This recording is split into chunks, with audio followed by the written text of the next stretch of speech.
Good morning students, I am Vikas Joshi and today I am going to teach you class plus 1 poem of photograph, and it is written by Charlotte Tolson, and there are 3 stanzas in the poem. So we will go one by one. So let's see what is in the first stanza.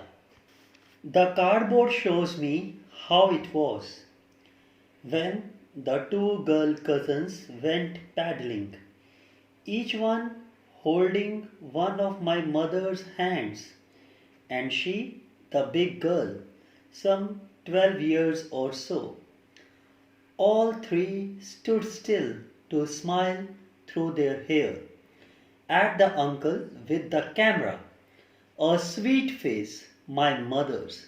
That was before I was born. And the sea, which appears to have changed less, washed their terribly transient feet.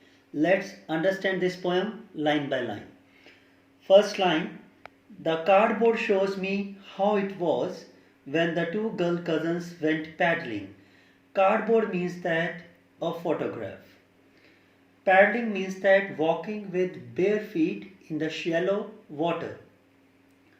So, in this poem, a photograph which showed the poetess mother and her two girl cousins, each one holding one of my mother's hands. Each one of them was holding one hand of the poetess mother, and they were walking with the bare feet in the shallow water. And she, the big girl, she here refers to the poetess mother.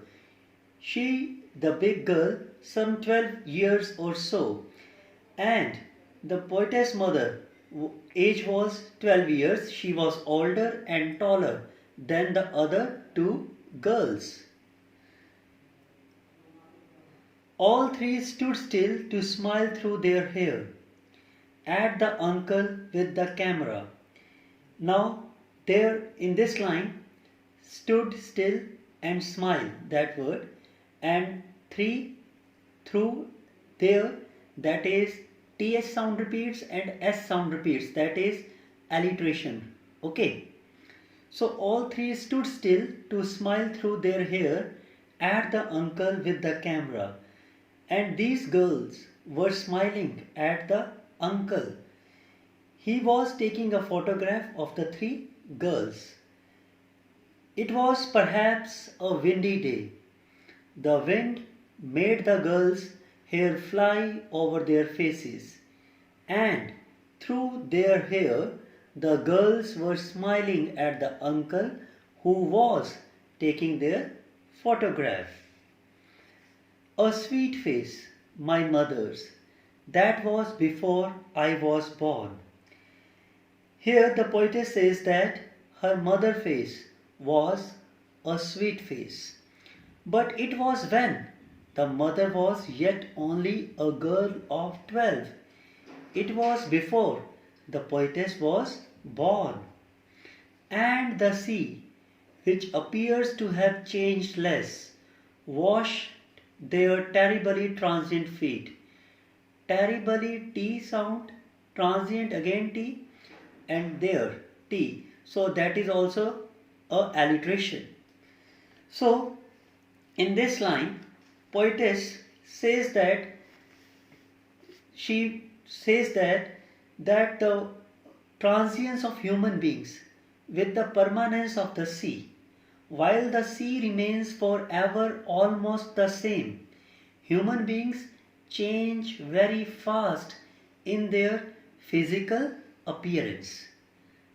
So next stanza, stanza number 2. Some 20-30 years later, she would laugh at the snapshot. Poetess says that her mother would laugh at that photograph after 20 and 30 years, because these were the happiest moment of her life, and she enjoyed those moments with her cousins. See, Betty and Dolly, these are the names of two cousins of poetess mother. See Betty and Dolly, and she would say, and now look how they dressed us for the beach, and she laughed to see how they were dressed at the time as young girls. The sea holiday was her past, mine is her laughter. The poetess compares the sea holiday of her mother with her mother's laughter. The sea holiday was her mother's past. The mother's laughter was the poetess' past. Both wry with the labored ease of loss. Now try to understand this line. The mother's face was wry over the loss of her childhood joys. The poetess' face was wry over the loss of her mother. Both of them had learned to live with their loss. Last stanza. Now she has been dead nearly as many years the girl lived. And of this circumstance there is nothing to say at all. Its silence silences. Again, this last line is a alliteration because the S sound that repeatedly come here. So now she has been dead nearly as many years as that girl lived. Now the poetess remembers how much her mother had changed from a young girl. She also remembers the sweet laughter of her mother. She feels very sad and lonely without her mother.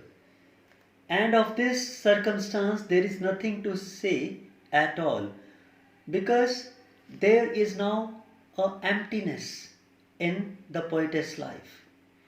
The loss of her mother is too deep for the poetess. Now she has nothing to say at all. Its silence silences. The silence of her loneliness has silenced or killed all her emotions. I hope that children you would have understood this poem in a very fine manner. Thank you so much.